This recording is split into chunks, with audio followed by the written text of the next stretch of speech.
सभी को प्रणाम, नमस्कार।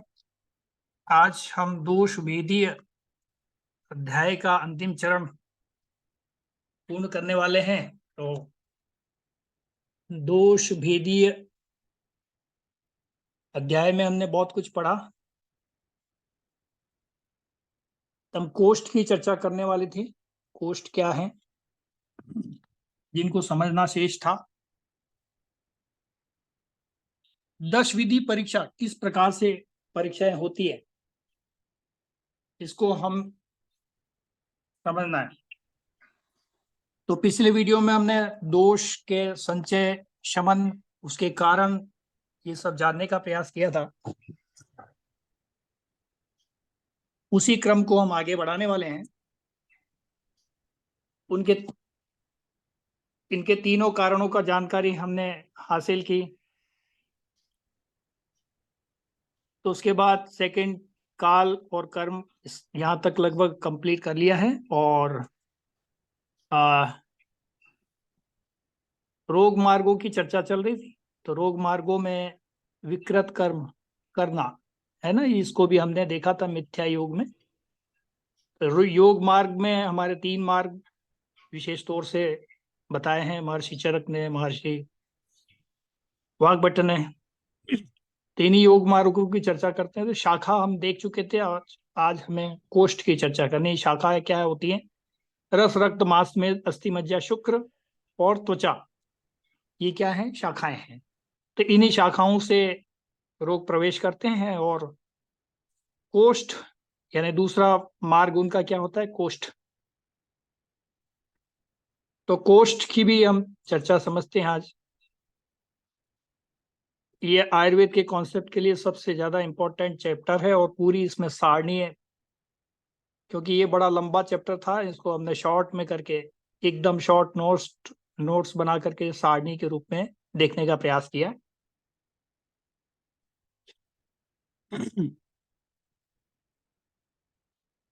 बस इसमें ये बताया गया है कि इस अध्याय में कैसे रोग उत्पन्न होते हैं और इनकी कैसे चिकित्सा करनी है। तो प्रकोपित कैसे हुए, क्या कारण था, ये सब जानने का प्रयास किया। और ऋतुओं के अनुसार जो होता है उसमें तो हम कुछ कर नहीं सकते कि ऋतु में बदलाव आता ही है, स्वाभाविक है। तो उसमें केवल हमें ऋतुचर्या का ध्यान रखना है, शेष बाकी तो हरी इच्छा। तो अगली ऋतु में शमन भी होता है, जब पहले संचय होता है, फिर उसके बाद में प्रकोप होता है, फिर शमन भी हो जाता है। अब रोग मार्गों की चर्चा करते हैं कि क्यों उत्पन्न हुआ, कैसे हुआ, कारण क्या, ये जानने का प्रयास कर रहे थे हम।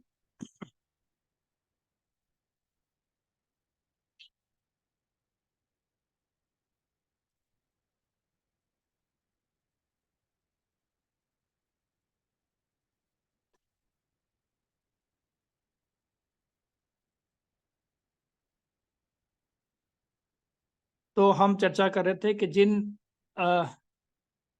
जिन मार्गों से नहीं, जो उपयुक्त कारण हमने पढ़े थे, जाने थे, प्रकोपित हुए दोष जो हैं शरीर में रोग उत्पत्ति का कारण बनते हैं। और जिन मार्गों से रोग आते हैं वो रोग मार्ग कहलाते हैं। ये 3 मार्ग थे हमने, शाखा, कोष्ठ और अस्थि, संधि। तो ये हमने जानने का प्रयास किया, मैंने रिपीट कर दिया है जिससे आपको आसानी से और याद हो सके। इसमें कोई चीज छूट गई है तो भी पूरी हो जाए, इसलिए इसी कारण से मैंने दोबारा रिपीट कर दिया।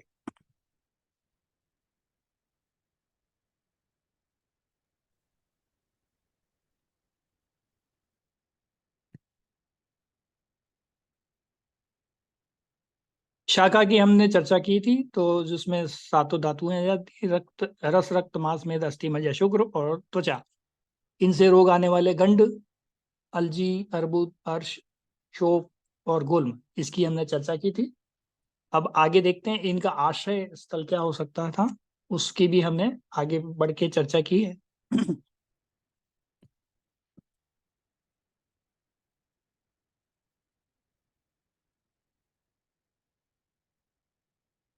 तो कॉन्सेप्ट क्या है हमारा? रोग पहले हमारे दोष प्रकोपित हुए, फिर रोग मार्ग का उन्होंने चयन किया, और फिर रोग हमारे शरीर में आए। ऐसा करके ये पूरा एक क्रम है जिसको हमने समझने का प्रयास किया। तो जो रोग शाखा से होकर के निकलते हैं, वो रोगों की भी हमने चर्चा की थी। वमन, अतिसार, श्वास, कास, ज्वर, अर्श, गुल्म, शोफ, विजर, विद्रादि। तो इस तरह से हमने चर्चा की रोगों के बारे में, है ना।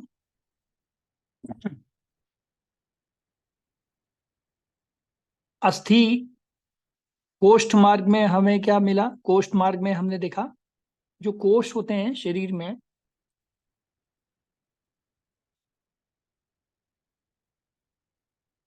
कोष्ठ क्या कहलाते हैं? जो शरीर में खोखले भाग, शरीर के खोखले भाग क्या क्या हो सकते हैं? आमाशय, पेट एकदम अंदर से खोखला होता है। पक्वाशय, गर्भाशय, है ना, ये जितने भी हैं ये सब खोखले हैं, भाग है। फुफ्फुस, फेफड़ा, है ना, ये सब क्या है? खोखले हैं अंदर से, भरे हुए नहीं, एकदम खोखले हैं। तो ये जितने भी अंग हैं वो सब क्या है? कोष्ठ कहलाते हैं। ये सब खोखले जो अंग हैं हमारे शरीर के, ये सब क्या कहलाएंगे? खोखले। खोखले हैं, इसलिए इसको कोष्ठ कहा गया है। शाखा मैंने आपको बताया, कोष्ठ के बारे में बताया। अब कोष्ठ में भी कौन कौन से रोग उत्पन्न होते हैं? तो वमन, अतिसार, श्वास का, ज्वर। वमन, उल्टी भी हमारे पेट के अंदर जाकर के होती है, खोखला है तो पेट के अंदर जो भी खाना नहीं पचे, या हमारा शरीर उसको एक्सेप्ट करने लायक नहीं रहा, हमारा शरीर उसको पचाने में असमर्थ है, तो उसको उठा करके बाहर फेंकता है, तो फिर वो उल्टी के माध्यम से बाहर निकलता है। फिर भी हमने कोई गोली गाली खा ली, या कोई ऐसी कोई गलती से लोगों के चला गया अंदर, तो फिर वो अतिसार के रूप में यानी दस्त के रूप में बाहर निकाल देगा शरीर, क्योंकि शरीर को उसकी आवश्यकता नहीं है, वो विष है शरीर के लिए, तो शरीर उसको बाहर निकालने का प्रयास करता है। पहला प्रयास वमन के रूप में, दूसरा अतिसार यानी दस्त के रूप में। ऐसे ही श्वास, कास यानी खांसी, ज्वर यानी बुखार, अर्श, पाइल्स वगैरह इसको जो उसको बोलते हैं, गुल्म, शोफ, विदर, दादी।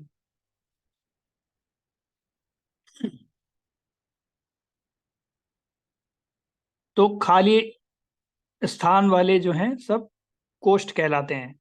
ये आंतरिक मार्ग हैं। बाहरी मार्ग हमने देखा था वो शाखा थे।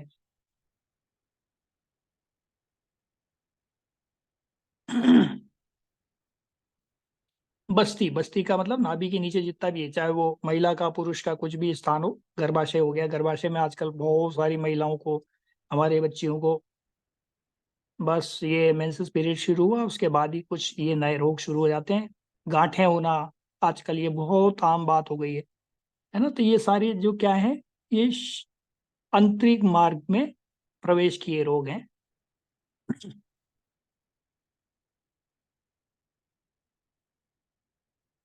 तो ये वस्ती है ना, ये वस्ती, ये नीचे वाले भाग सब वस्ती के पार्ट हैं, ठीक है।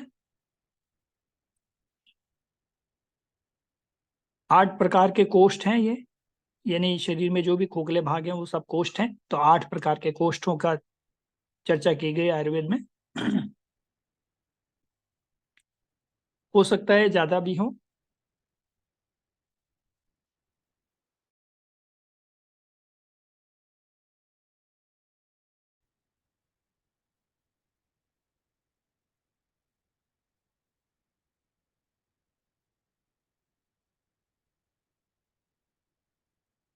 अब इनको समझना है ना। पहले हमने ऊपर देखे कुछ रोग, आप देखेंगे इन दोनों में कॉमन दिख रहे हैं, है ना। क्या क्या कॉमन दिख रहे हैं? जैसे विसर्प, विदर्दी, आगे ऊपर देखें ये तो सब त्वचा से जुड़े हुए रोग हैं। तो त्वचा से जुड़े हुए रोग शाखा से भी आ सकते हैं और कोष्ठ मार्ग से भी आ सकते हैं। शाखा से अंदर हजम हो गया, अंदर चला गया, तो वो कोष्ठों में जमा होने लगेगा, ठीक है, तो कोष्ठों की प्रॉब्लम शुरू कर देगा।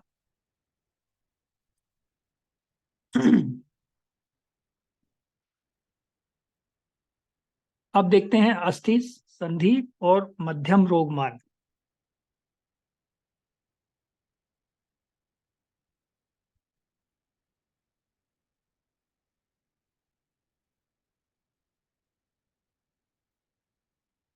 अस्थि संधि आपको पता है, हड्डियां जहाँ भी जितने शरीर के अंदर जोड़ हैं वो सब अस्थि संधि कहलाती हैं। जोड़ जितने भी हैं हमारे, क्योंकि दो हड्डियों को जोड़ने वाली जगह है वो अस्थि संधि कहलाएगी। संधि का मतलब जोड़, अस्थि यानी हड्डी। तो इनके आश्रय क्या है उनको समझना है। तो तीन मार्ग हमने देखे, अंतः मार्ग, अंदर के मार्ग, और बाहरी मार्ग, बाह्य मार्ग, और मध्य मार्ग। ये मध्य मार्ग में आ जाएगा, ठीक है। तो अस्थि संधि किस में आएगा? मध्य मार्ग में। अंतर मार्ग में कोष्ठ हो गया, और शाखा बाह्य मार्ग में हो गया। क्लियर हो गया यहाँ पे?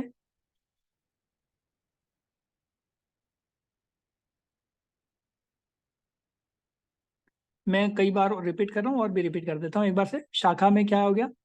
रस, रक्त, मांस में अस्थि, मज्जा, शुक्र और त्वचा, ये सब शाखा के हो गए, है ना। कोष्ठ में जितने भी ये अमाशय, पक्वाशय, ये सब जितने भी खोखले अंग हड्डी में जितने भी हैं, अस्थि संधि में, मध्य मार्ग में जितने भी हड्डियों के जोड़ हैं, ठीक है। और मर्म स्थान, जितने भी मर्म स्थान है जहां सारी अस्थियों के मर्म स्थान वो कहलाते हैं जहां पांचों प्रकार की चीजें जुड़ती हैं। ऐसे स्थान जिसमें से नस, नाड़ी, अस्थि, ये सब उस जगह आकर के मिलते हैं, ऐसे स्थान, ये सब मर्म स्थान कहलाते हैं।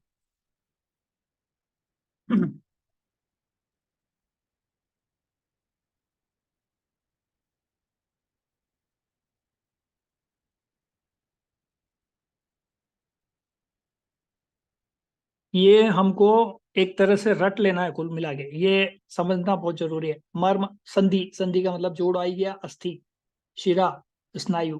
अब ये मर्ग में, मर्म में ये सब मिले हुए होते हैं। संधि, अस्थि, शिरा, जो शिराएं आकर के मिलती हैं, स्नायु जो हमारा नर्वस सिस्टम का पार्ट है, वो सारा जो आकर के मिलता है, ऐसे स्थान मर्म स्थान, ठीक। ये सब मध्य मार्ग है।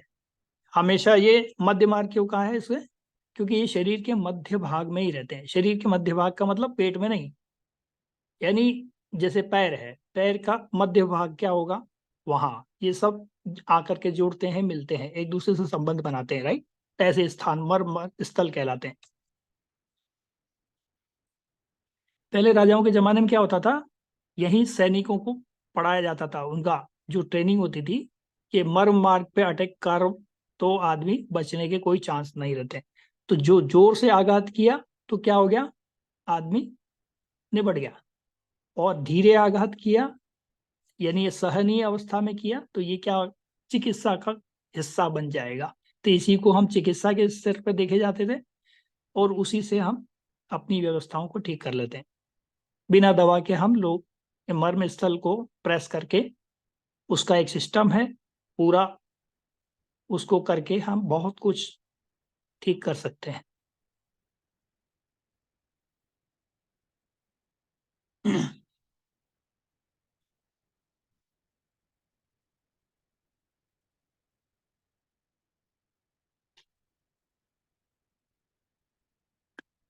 तो जब मध्यम मार्ग का रोग का रोग है, यदि मध्यम मार्ग का उपयोग करेगा, यानी अस्थि संधि वाला भाग है उसको उपयोग करेगा, तो क्या क्या प्रॉब्लम्स होंगी? यक्ष्मा, टीबी, जैसे बोन मेरो की टीबी, बोन मेरो क्योंकि पार्ट उसी का हो गया है ना, तो बोन मेरो टीबी, और पक्षवध, और शिरो रोग, सिर का रोग है, शिराओं का रोग, हृदय रोग, हार्ट का रोग क्योंकि हार्ट भी हड्डियों के बीच में है, संधि, जोड़ों का रोग, अस्थि के रोग, है ना, हड्डियों के रोग, जैसे हड्डियों की टीबी है, इस तरह की चीजें आपको देखने को मिलेंगी। संधि, संधि यानी जोड़ों के रोग, आपको आजकल आम बात हो गई है, हर किसी को ये प्रॉब्लम हो ही रही। मध्य मार्ग तक रोग आसानी से नहीं पहुंचते, इसको शरीर को भगवान ने इतना प्रोटेक्शन दिया हुआ है कि बहुत, जब शरीर पे ज्यादती हम कर देते हैं खाने पीने की, ऋतुओं की, इन सब की, तब जाकर के मध्य मार्ग पे पहुंचते हैं। इतना आसान नहीं है मध्य मार्ग की शरीर के तक के पहुंचने के रोगों का। लेकिन क्या करते हैं कि वो सब प्रॉब्लम एक के बाद एक हम अवॉइड करते चले जाते हैं, पहले लक्षणों पे हम ध्यान देते नहीं है, फिर वो इकट्ठे होते जाते हैं और वो समस्याएं वहां मध्य मार्ग यानी शरीर के आंतरिक हिस्सों पे चली जाती है।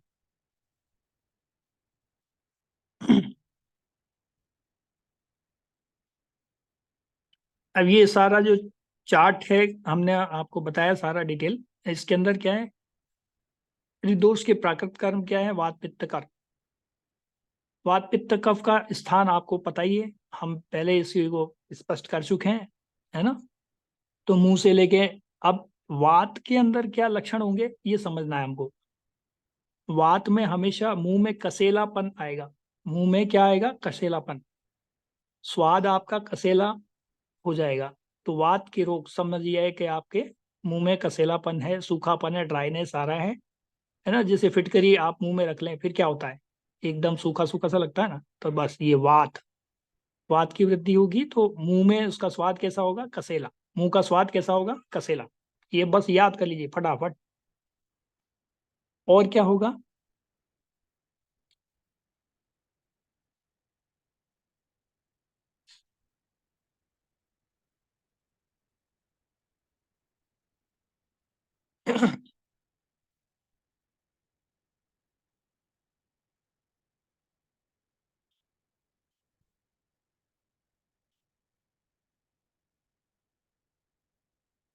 अब इसमें वर्ण यानी शरीर का रंग कैसा हो जाएगा, अरुण, अरुण कलर का जो है वर्ण हो जाएगा अरुण, है ना। कंपन शरीर में, जैसे ही वात की वृद्धि होगी तो मुंह में कसेलापन आएगा और कंपन होने लगेंगे हाथ पैर, कंपन, कंपवात जिसको बोलते हैं ना, ये बहुत ज्यादा बढ़ने पर होता है।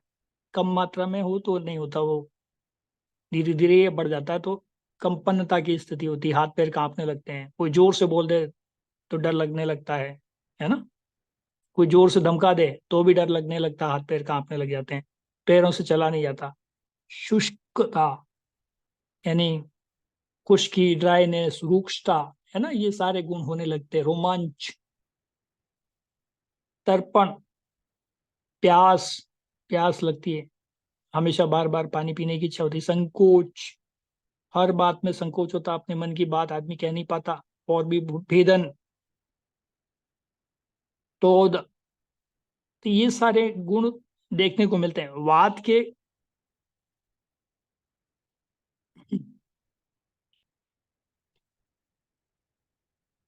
ये क्रम होते हैं, मुख में कसेलापन पहले आएगा, फिर उसके बाद में वर्ण का ऐसा होगा, फिर थोड़ा शरीर में कंपनता दिखेगी, फिर उसके बाद ड्राइनेस, सुस्तता दिखेगी, फिर ये एक तरह का पूरा क्रम है। धीरे धीरे ये सारे लक्षण दिखने लगेंगे, यानी वात की वृद्धि हो गई है तो ये सब दिखेंगे। ठीक है। और पित्त, पित्त का मतलब क्या है, मुख में हमेशा कटु, अम्ल की प्रतीति होती है, एसिड वाला पार्ट दिखता है, एसिडिटी टाइप होती है ना। कटु, कटु का मतलब होता है हमारे आयुर्वेद में, कटु का मतलब कड़वा नहीं, कटु का मतलब मिर्च जैसा स्वाद, है ना। तो मुंह में क्या होगा, कटु रस का स्वाद होने लगेगा, या जलन सी होगी, या खट्टापन लगेगा, है ना, मुंह में खट्टापन, पानी आता है, तो ये अम्ल रस की प्रतीति होती है। ऐसे में क्या क्या, पांडु, है ना, जो पीलिया जिसको बोलते हैं हम लोग, ऐसे हो सकते हैं। वरुण, अरुण वर्ण को छोड़ करके सभी वर्ण पित्त के कारण हो सकते हैं। अरुण यानी डार्क कॉम्प्लेक्शन जो आ रहा है बॉडी में, इसको छोड़ करके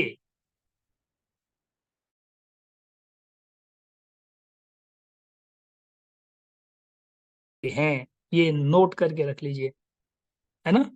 मुंह में खट्टापन या तीखापन या चरखापन, ऐसा कुछ, या जिससे भी जलन सी फील होती हो, ऐसे से लगा करके फिर धीरे धीरे ये बढ़ता चला जाएगा। और पित्त में, पित्त में जो है अरुण वर्ण को छोड़ करके, यानी डार्क कॉम्प्लेक्शन को छोड़ करके बाकी सारे के सारे लक्षण आपको देखने को मिलेंगे। अलग अलग कलर, लालिमा आ सकती है शरीर के अंदर, है ना, या पीलापन हो सकता है, शरीर में, क्योंकि पित्त की वृद्धि, पित्त का कलर पीला। दाह जलन हो सकती है। पाक स्वेद पसीना आना। क्लिन्नता स्राव, श्राव होने लग जाते हैं ना। अभी आपको पित्त के लक्षणों में आपको बताया था, जगह जगह से श्राव ज्यादा होते हैं। श्राव का मतलब मुंह में भी लार जरूरत से ज्यादा बनने लगती है। कहीं भी अपने जो ग्लैंड्स होते हैं उनमें सब में श्राव ज्यादा होने लगते हैं। कहीं कहीं ब्लड का श्राव भी होने लग जाता है। ठीक है।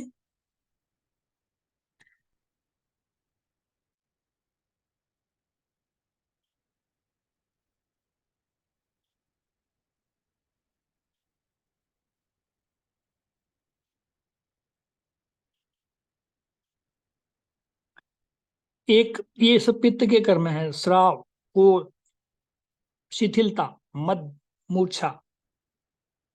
आपको कई बार लगता है कि अपन सुबह सुबह उठे हैं लेकिन बहुत ज्यादा कमजोरी सी फील हो रही है, बड़ा अजीब सा स्थिति दिख रही है ना। कुछ काम दाम किया नहीं फिर भी शिथिलता लग रही है।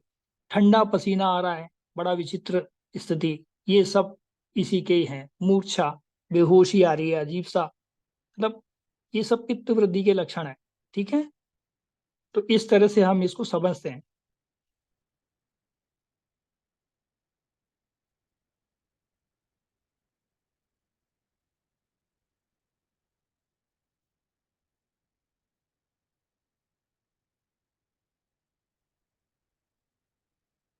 और कफ की स्थिति होगी, कफ की विकृति होगी तो क्या होगा? मुंह में हमेशा मीठा स्वाद बना रहेगा या नमकीन सा स्वाद होगा। मीठा नमकीन मिक्स भी हो सकता है। तो मीठा या नमकीन स्वाद मुंह का हो सकता है। श्वेत वर्ण, यानी चेहरे का एकदम सफेद, यानी कफ से जुड़ा हुआ है तो सफेद आएगा। और लाल या अन्य कोई कलर है तो पित्त से, पीला है, लाल पीला है तो पित्त से, और डार्क कॉम्प्लेक्शन यानी काले की तरफ बढ़ रहा है तो वात से। ऐसे बिल्कुल ध्यान रखिए बस। ठीक है, इतनी सी तो याद रखनी है, छोटी सी बात, इसमें कौन बड़ी बात है। ठीक है। तो शॉर्टकट में हमको समझना है इसको। अति निंद्रा, हमेशा सोते रहने की, डले रहने की, पड़े रहने की इच्छा होगी, शरीर में भारीपन लगेगा, है ना। गुरुता, आलस्य, आलस्य दिखेगा। स्निग्धता, स्किन में ऑयल ऑयल ज्यादा आएगा, है ना। स्किन ऑयली नजर आएगी बहुत ज्यादा। शीतलता, ठंडा पसीना। तो इस तरह से जो कफ के गुण है ना वो सारे यहाँ दिखने लग जाएंगे आप। कठिनता, कोई भी काम करने में कठिनाई फील होगी। इच्छा तो करेगी मैं ये कर लूं, उठ करके घूम के आ जाऊं, पर मन नहीं करेगा कुछ भी, कंडू। तो ये श्रोतावरोध, शरीर में जगह जगह जो ग्लैंड्स हैं इनमें ब्लॉकेज हो जाने लग जाएंगे, है ना। इससे हार्ट से जुड़े हुए ब्लॉकेज होंगे, नर्वस सिस्टम से ब्लॉकेज होंगे। ब्लॉकेज जितने भी आएंगे वो सब कफ से आएंगे। ठीक है। तो इतना सा समझना है। कोई डॉक्टर हमको कह रहे हैं कि आपके यहाँ ब्लॉकेज ज्यादा हो रहे हैं बॉडी में, तो समझ जाइए कि ये कफ की वृद्धि या थुलथुलापन, शरीर में मोटापन, उपले, स्तेमित्य, शोफ, सूजन वगैरह, इन्फेक्शन वगैरह जो होते हैं वो भी इसमें कुछ हद तक काउंट होते हैं। वो कई पित्त के मिक्सेशन के साथ में होते हैं।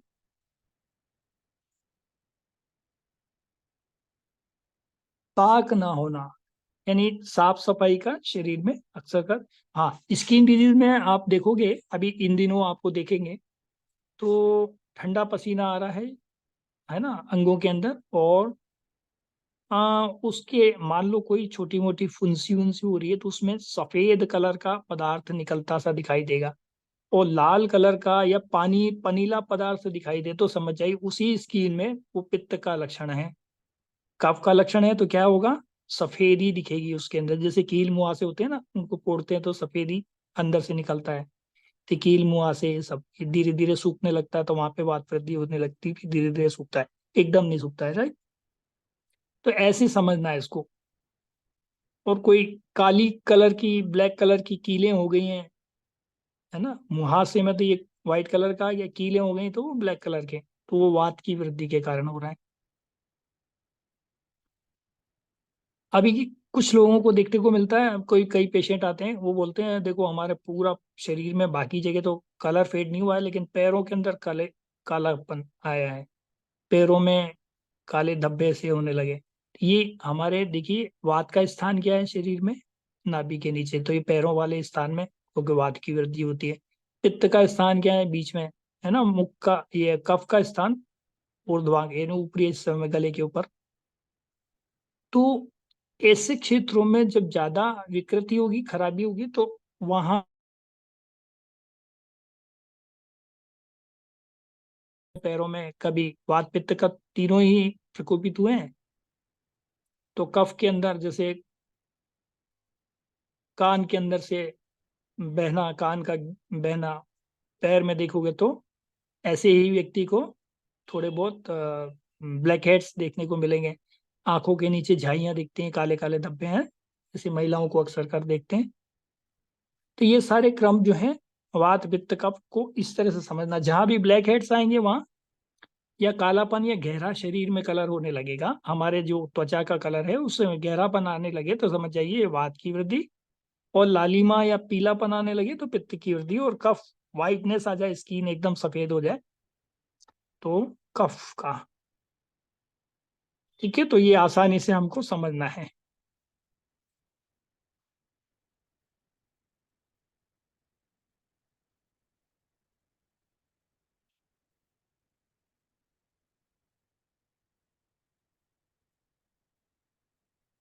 अब अपन देखते हैं कि दोषों के भेद। अब या तो दो ही प्रकार के भेद होंगे, या तो बढ़ गए होंगे या घट गए होंगे, यही तो हुआ होगा ना। तो वृद्धि क्षय के अनुसार शरीर के दोषों में 62 प्रकार के भेद बताए हैं आयुर्वेद में। कितने? 62 प्रकार के। अब 62 में क्या मिक्सिंग है आपस में, न वात पित्त, पित्त कफ ऐसे, फिर कफ पित्त, ऐसे करके 62 भेद बताए हुए हैं। दो दो के, तीन तीन के जोड़े, फिर एक एक का जोड़ा, इस तरह से।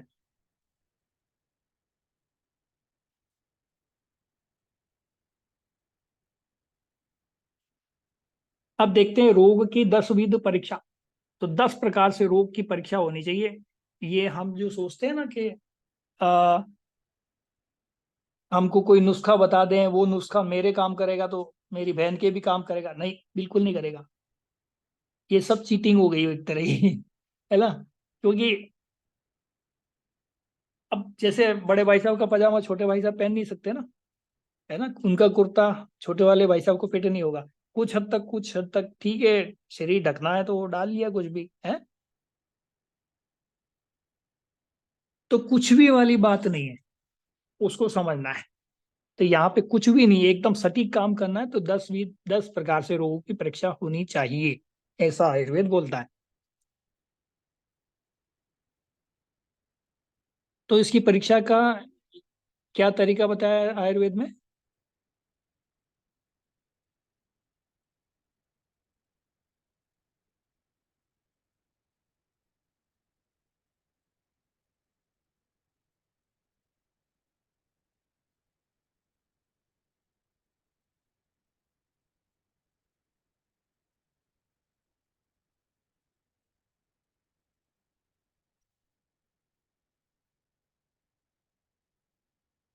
देखिए दुष्य का देश काल, देश का मतलब कौन से क्षेत्र में रहते हो, आनु प्रदेश में रहते हो, जंगली क्षेत्र है, या वहाँ मॉइस्चराइज वाला समुद्र के नदी के किनारे का, तो वहाँ मॉइस्चर वाला क्षेत्र होगा, तो वहाँ क्या बीमारियां आएंगी, है ना, वो अपने अपने हिसाब से, लाल मिट्टी, काली मिट्टी, ये सब मैं आपको पढ़ा चुका हूँ, बता चुका हूँ, है ना। तो वहां पर देखना पड़ेगा कि वहाँ की परिस्थिति क्या है, वहाँ की जलवायु क्या है, उसके अकॉर्डिंग ही रोग की प्रवृत्ति या उसके अनुसार ही खान पान करने से उसका समाधान होगा। तो ये उसके हिसाब से ये सारी चीजों को जज करने के बाद ही आपको दवा का तय करना है कि दवा कौन सी देनी है या नहीं देनी है, या पंचकर्म करके पहले इसको साफ सफाई करना है, फिर कुछ रोग के लक्षण बचेंगे तो भी दवाएं देनी है, अदरवाइज नहीं देनी।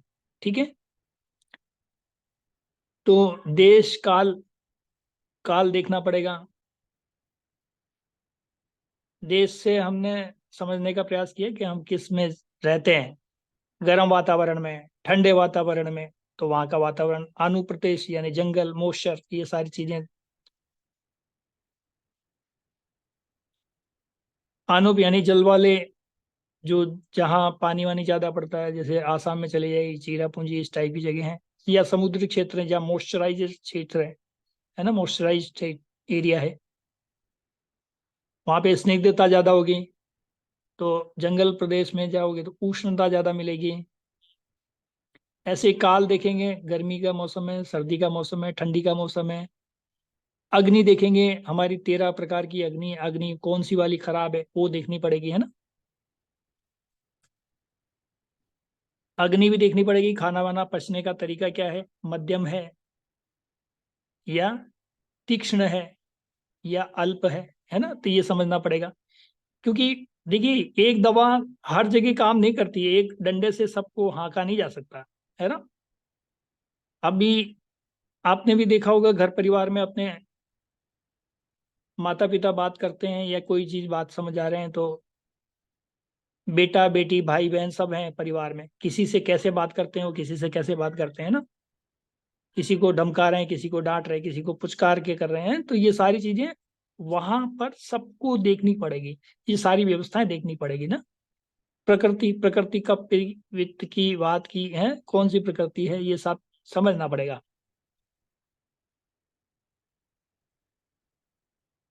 वय, वय का मतलब अवस्था देखनी पड़ेगी। वय, वय का मतलब अवस्था, बाल्य अवस्था है ना, या प्रौढ़ावस्था है, या बीच की अवस्था है, या वृद्धावस्था है, अवस्था देखनी पड़ेगी। या युवावस्था, वृद्धावस्था। सत्व, सत्व का मतलब सत रज तम, इसका भी देखना पड़ेगा, ये किस टाइप का व्यक्ति है, सात्विक है, राजसिक है, तामसिक है, इसका विचार कैसे होते हैं, आचार विचार, सत्व क्या है ना, कैसा उसका स्वभाव है, चिड़चिड़ापन है नहीं है ना। ये सारी चीजें समझनी पड़ेगी, ये सब के बाद ही दवा का तय करना चाहिए। साम्य है, सौम्य स्वभाव का है, कई बार बोलते हैं ना, एकदम साम्य का मतलब उसका ना तो गुस्सा करता है ना ज्यादा, ठंडा रहता है, बिल्कुल सम अवस्था में रहता है, तो साम्य है ना। तो सात्विक साम्य, इसको समझना पड़ेगा। दूसरा आहार, देखिए इसको प्रैक्टिकली समझना पड़ेगा, ये आसान नहीं है कि हमें ये मान लिया जाए कि होने को बहुत कुछ आसान है, इन सब कुछ आपके, मैं आपको बताता हूँ कि डॉक्टर ये सारी चीजें जज करने में वक्त लेगा, लेकिन आप अपने घर के मेंबर्स का जजमेंट तुरंत कर लोगे। इसीलिए ये जो विद्या है ये घर के अंदर सक्सेस थी और है और रहेगी इन फ्यूचर। दादी नानी इन्हीं का प्रयोग करती थी, है ना। लेकिन डॉक्टर को क्या है, डॉक्टर को ये सब पता नहीं है, कौन किस टाइप का व्यक्ति है ना, कौन सा सात्विक है कौन सी, तो उनको एक रटा हुआ पार्ट होता है, लग गई दवा तो ठीक है, नहीं लगी तो भी ठीक है, पकड़ा दो दवा, जो भी है। इसलिए डॉक्टर के पास एक तो टाइम भी नहीं है, भीड़ इतनी होती है, पेशेंट ज्यादा होते हैं, तो वो उनकी मजबूरी हो जाती है कि चलो ठीक है नेक्स्ट, है ना। तो वो एक मजबूरी है, बस उनका काम चल रहा है बस, कुल मिला के। तो ये एक तरह से हम रोगी के साथ में न्याय तो नहीं कर पा रहे, अन्याय है। या तो रोगी को इन सब चीजों का नॉलेज हो तो वो सीधा डॉक्टर को जाके बता दे कि भाई मेरा व्यवहार ऐसा है, मैं ऐसा हूँ, मैं ऐसा, है ना। तो ये चीजें पहले रोगी को समझ में तो आए कि मैं क्या हूँ, मैं अपने आप को तो पहचानूं। तो डॉक्टर खुद अपने आप को नहीं पहचान पाए तो आपको इतनी सी देर में कैसे देख सकते हैं कि भाई देखा, बीपी चेक किया, शुगर चेक किया, बस अंग्रेजी पद्धति में। वही अंग्रेजी पद्धति से इलाज नहीं है, संभव नहीं है, वो घरेलू पद्धतियां ही काम कर सकती हैं जो हमारे हजारों साल से चली आ रही हैं। तो पैथोलॉजिकल इफेक्ट जो है इतने ज्यादा, इतना ज्यादा इफेक्टिव कार्य नहीं करते हैं। हम देखते हैं पैथोलॉजिकल रिपोर्ट देखते हैं, पता पड़ता है रोग तो है, तकलीफ तो है, लेकिन पैथोलॉजिकल रिपोर्ट में कुछ नहीं आ रहा है। क्यों नहीं आ रहा है? क्योंकि इन सब चीजों का पैथोलॉजिकल रिपोर्ट तो जांच करती ही नहीं है, ये जांच तो हम ही कर सकते हैं ना। आहार कैसा है ये देखना पड़ेगा। इसलिए इन्होंने 10 विध परीक्षा बताई, रूष, देश, काल, अग्नि, प्रकृति, वय, सत्व, आहार, रोग की भिन्न भिन्न अवस्थाओं की विवेचना, ये बहुत ज्यादा इंपॉर्टेंट है। रोगों की विवेचना, रोग की विवेचना कैसे, ये सारी चीजें देखोगे तब आपको विवेचना करना आएगा कि विवेचन कैसे होगा कि ये रोग ज्यादा है, कम है, जरूरत से ज्यादा है। अब इसको हिसाब से कितनी पावरफुल मेडिसिन देनी है, नहीं देनी है, हल्की देनी है, भारी देनी है, ये तय करना पड़ेगा ना। तो ये सब विवेचना, इन सभी सूक्ष्म ज्ञान करके ही चिकित्सा करनी चाहिए। इन सभी का सूक्ष्म ज्ञान करना बहुत जरूरी है, तब तो चिकित्सक ने न्याय किया रोगी के साथ, अन्यथा उसके साथ अन्याय कर दिया, उसको तो न्याय मिला नहीं बेचारे को, है ना। तो अभी मर्सी पिटीशन लग जाती है सुप्रीम कोर्ट में, हम जाके न्याय मांगते हैं, भैया हमारा कहीं इलाज नहीं हो रहा है तो हमें मृत्यु दे दी जाए, है ना। तो वो इसीलिए हो रहा है क्योंकि उनके साथ अन्याय हो रहा है। ऐसे हजारों लोग हुए हैं, क्योंकि हमने न्याय किया नहीं। न्याय लायक हमने चिकित्सा व्यवस्था जो थी उसको हमने बनाया नहीं। तो ना तो न्यायालयों में न्याय मिल पा रहा, ना समाज में न्याय नहीं मिल पा रहा, आदमी जाए तो जाएगा।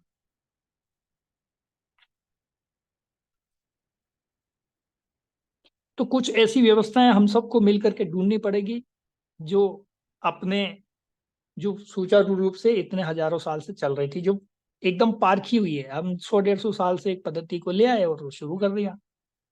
देखिए सभी चीजें अच्छी होती है, हर चीज की समय देश काल परिस्थिति के अनुसार सब चीजों की जरूरत पड़ती है और वो अपनाना चाहिए। इसका मतलब ये नहीं कि कोई चीज खराब है, कोई चीज खराब है, या कोई चीज अच्छी है, कोई चीज अच्छी बहुत ज्यादा है। इसका हम आकलन सीधे तौर पे नहीं कर सकते। जहां जिसकी जरूरत है उस चीज को अपनाना चाहिए, राइट।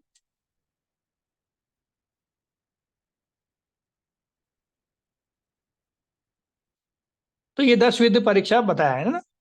अब दोषों का शरीर में स्थान।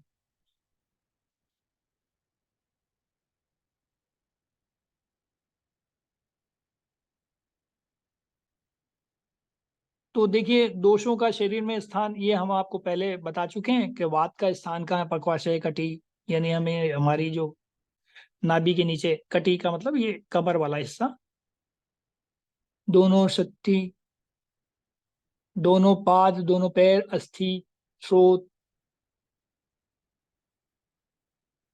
स्पर्शन जहां से हम फील करते हैं, स्पर्श करते हैं, अधोभाग, ये सारी चीजें हम बता सके। जैसे नाभि, पित्त का स्थान कहाँ है, नाभि, आमाशय, श्वेत, लसिका, जितने भी ग्लैंड्स हैं इनमें सब में पित्त का स्थान है ना। रस, रक्त, रस में भी पित्त का स्थान है, रक्त में भी है, चक्षु आंख में है, और त्वक त्वचा के अंदर है, और मध्य भाग, शरीर का मध्य भाग, ये इन स्थानों का वर्णन हम पहले पढ़ चुके हैं। और कफ की अवस्था को देखें तो उर, यानी ऊपरी भाग, कंठ, शिर, गले का कंठ, क्लोम, पर्व, आमाशय, ये पेट, रस धातु, रस धातु में देखिए ऊपर हम देख रहे हैं, एक तो रस ऊपर भी आया है, एक नीचे भी आया है। तो रस में, रस धातु में कफ का स्थान है और पित्त का भी है, ठीक है, इनको समझना है। और मेदो, सॉरी, घ्राण और रसना, जो हमारी इंद्रियां हैं, ऊर्ध्व भाग, ऊर्ध्व भाग में है, ठीक है। तो इन सबको हम पहले जान चुके हैं। और ऐसे ही हम आगे बढ़ते हैं तो इस क्रम को और आगे बढ़ाते हैं। तो हमारी एक और श्रेणी दिखती है हमारे पास में, वायु के भेद। हम 5 प्रकार के वात की अध्ययन कर चुके हैं, तो ये हमारे पास में चार्ट है। पहले हमने थोड़ा थ्योरेटिकल अध्ययन किया था, उसका विवेचना किया था, डिटेल भाग देखा था। अब इसको शॉर्ट में हमने एक व्यवस्था बनाने का प्रयास किया कि एक सारणी चार्ट बन जाए तो हमको आसानी से याद हो जाएगा। ये चार्ट को हम देख करके भी क्लियर कर सकते हैं ना। तो हमारी 5 प्रकार की बात, हम हमें पता है, प्राण, अपान, समान, व्यान, उदान, इस तरह से 5 वात का हमने अध्ययन किया था। और उनके सबके ये स्थान है और उनके क्या क्या कार्य हैं, ये सब हमने देखने का प्रयास भी किया। कर्म क्या है, तो हमें नाम देखना है। स्थान देखना है, स्थान क्या है, जैसे प्राणवायु का तो मुर्दा, कंठ और उरन। और इनके कर्म क्या है, ये बुद्धि को कंट्रोल करती है, हृदय, हृदय मन, धमनी, है ना, जो हमने धमनियां होती हैं, इनमें ब्लड का संचार हो रहा है, ऊपर नीचे जा रहा है, धारण। तो ये पूरा आयुर्वेद के सारे ग्रंथों का निचोड़ निकाल के आपके सामने ये चार्ट प्रस्तुत कर दिया गया है शॉर्ट में। और इस चार्ट से हम आसानी से ये जजमेंट ले सकते हैं कि हम क्या और कैसे करने वाले हैं, राइट। यही चीजें समझनी है और इन्हीं के माध्यम से व्यवस्थाएं बननी है।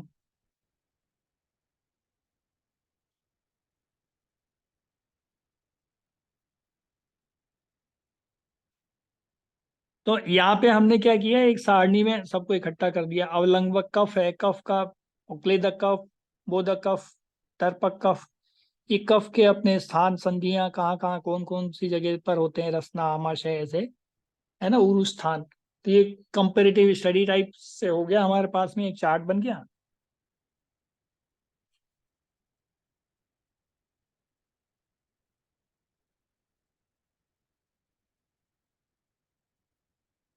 एक चार्ट इसमें रह गया है, तो मैं बाद में डाल दूंगा, नीचे एक चार्ट है। आ,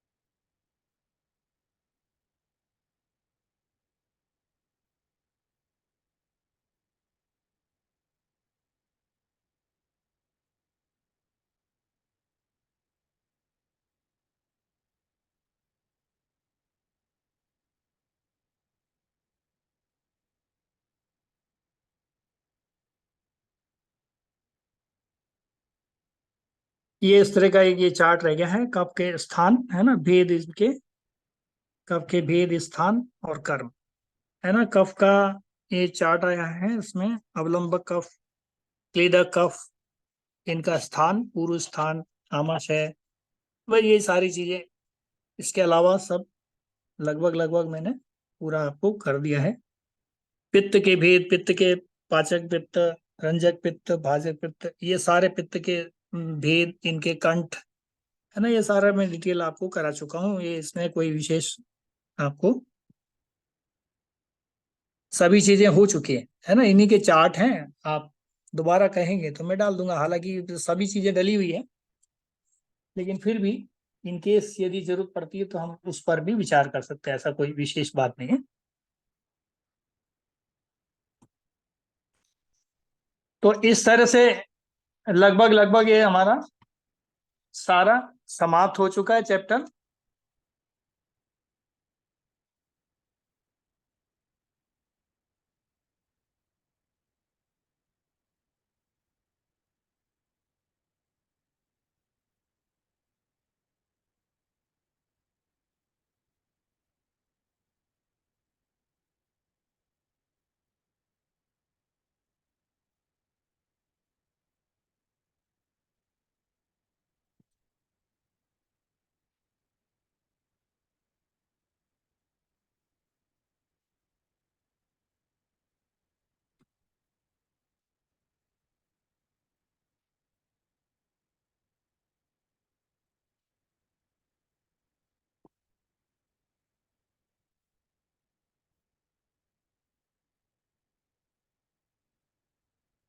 तो लगभग लगभग हमारा ये चैप्टर पूरा हो चुका है, तो अब अपन अगले अध्याय की ओर बढ़ेंगे, है ना। अब इसमें आपको कुछ लगता है कि कुछ जानना है, तो लगभग लगभग सारी चीजें तो अपनी तरफ से हो चुकी हैं। बस आपको पुरानी चीजें हैं आप ही के पास हैं, उन सबका पुनरावलोकन करना है, उनको याद करना है। इस चार्ट के माध्यम से ही सब कुछ होना है। ये जो चार्ट है ना हमारे सामने, यही तय करेंगे हमें क्या क्या करना। 10वीं परीक्षा करनी है तो, ताकि हम ठीक से अपने ही, क्योंकि अपना ही परिवार के लोगों के साथ में इंसाफ कर पाए, हम लोग समझ पाए उनकी स्थितियों को, क्या बीमारियां कैसे ऐसे आई हैं, कैसे कैसे जाएगी, क्योंकि अपना ही परिवार है। अब इन सबको हम समझेंगे तो उनके साथ और अपने के साथ, अपने और अपने के साथ में इंसाफ कर पाएंगे, नहीं तो फिर ये व्यवस्थाएं सब एज इट इज रह जाएंगी, कोई फायदा नहीं है इनका।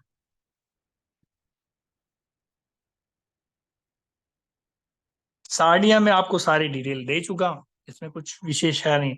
आपको यदि इसमें कुछ जानना है तो आप विशेष मुझे बता दीजिए। आपने धैर्य पूर्वक इसको सुना समझा, इसके लिए आप सबका सादर आभार।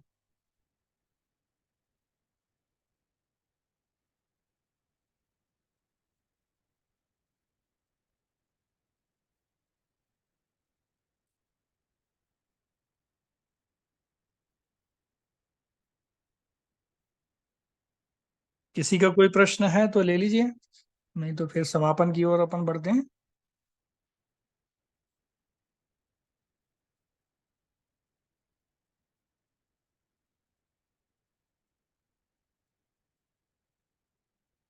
अगला अध्याय जो होगा एकदम इम्पोर्टेंट, चिकित्सा कैसे करनी है, क्या तरीका होगा, फिर उसके बाद में पर सीधा पंचकर्मा शुरू हो जाएगा।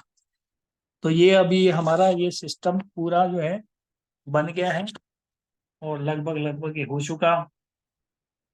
इसके बाद में सीधा इन सब को उठा करके रोगों को कैसे बाहर फेंकना है, किसको पंचकर्मा में कौन सा पाठ कराना चाहिए, लंघन किसको करना, किसको उल्टी करवानी, वमन किसको कराना, विरेचन किसको देना, इस सब के कौन कौन से पात्र होंगे, कौन से रोग में देना है, किस अवस्था में देना, ये सारा पंचकर्मा में हम जानेंगे सीखेंगे। क्योंकि आजकल जानकारी के अभाव में हर किसी को पकड़ के लोग दे रहे हैं, बस आ जाओ बस पंचकर्मा करा लो। उससे जो प्रॉब्लम्स खड़ी हो रही हैं हम उनके साथ न्याय नहीं कर पा रहे। तो जब तक 10वीं परीक्षा ठीक से नहीं करेंगे, जब तक न्याय नहीं कर पाएंगे, चिकित्सा पद्धति बदनाम हो रही है, हमें उसको आगे बढ़ाना है। हमारा उद्देश्य सिर्फ इतना है।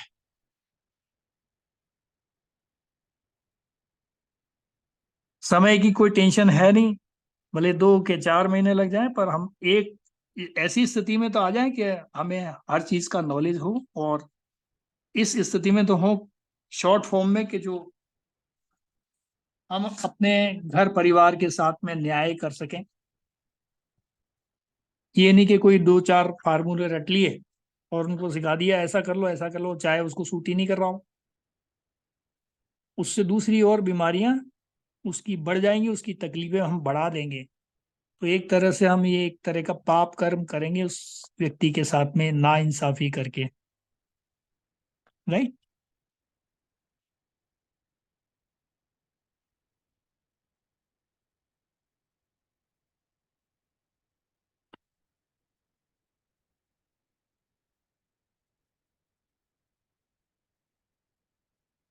तो सभी को प्रणाम नमस्कार। मुझे लगता